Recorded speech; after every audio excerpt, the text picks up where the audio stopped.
ગુજરાત 18 લાઈવમાં આપનું સ્વાગત છે।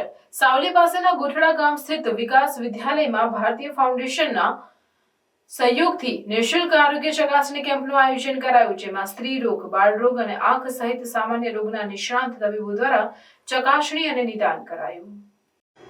રાજ્ય સરકાર દ્વારા નિર્દેશિત જે તે વિસ્તારમાં ઔદ્યોગિક એકમોની આસપાસના ગામો અને ગ્રામજનોના જનકલ્યાણ માટે CSR ફંડમાંથી ખર્ચ કરવાની જોગવાઈ હેઠળ સામાજિક, ખેતી, આરોગ્ય અને ગ્રામીણ વિકાસ કાર્યોમાં અગ્રેસર સાવલી સમાલિયા રોડ પર આવેલ જ્યુબિલન્ટ કંપની સંચાલિત ભારતીય ફાઉન્ડેશન દ્વારા આજે સાવલી પાસેના ગોઠડા ગામની વિકાસ વિદ્યાલયમાં સ્ત્રી રોગ, બાળ રોગ, આંખ અને સામાન્ય બીમારીઓના નિષ્ણાંત તબીબો દ્વારા નિઃશુલ્ક આરોગ્ય ચકાસણી અને નિદાન કરાયું, જેમાં સ્થાનિક તેમજ આજુબાજુના ગ્રામજનો અને બાળકોએ બહોળી સંખ્યામાં નિઃશુલ્ક આરોગ્ય સેવાનો લાભ લીધો। આરોગ્ય શિબિરમાં પૂર્વ સરપંચ, વિદ્યાલયના આચાર્ય, શિક્ષકગણ, અગ્રણીઓ ગ્રામજનોને સહકાર આપી સફળ બનાવી હતી।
વિકાસ વિદ્યાલય ગોઠડા ગામ ખાતે જ્યુબિલન્ટ ભારતીય ફાઉન્ડેશન દ્વારા આરોગ્ય કેમ્પ યોજવામાં આવ્યું છે। તેમાં સ્ત્રી રોગ, બાળ રોગ અને આંખના સ્પેશિયલ ડૉક્ટર્સ એની સાથે એના ચેકઅપ અને એનું નિદાન કરવામાં આવ્યું છે, જેનો લાભ ગામના લોકો અને આજુબાજુના સમસ્ત ગામના લોકો અને બાળકોએ લીધો છે। રોજ વિકાસ વિદ્યાલય ગોઠડા ખાતે જ્યુબિલન્ટ ભારતીય ફાઉન્ડેશન દ્વારા આરોગ્ય ચકાસણીનો કેમ્પ યોજવામાં આવ્યો હતો, જેમાં સ્ત્રી રોગ, બાળ રોગ તથા આંખના નિષ્ણાંત તબીબો દ્વારા નિદાન કરવામાં આવ્યું, જેમાં બહોળી સંખ્યામાં ગ્રામજનો અને બાળકોએ તેનો ભરપૂર પ્રમાણમાં લાભ લીધો છે।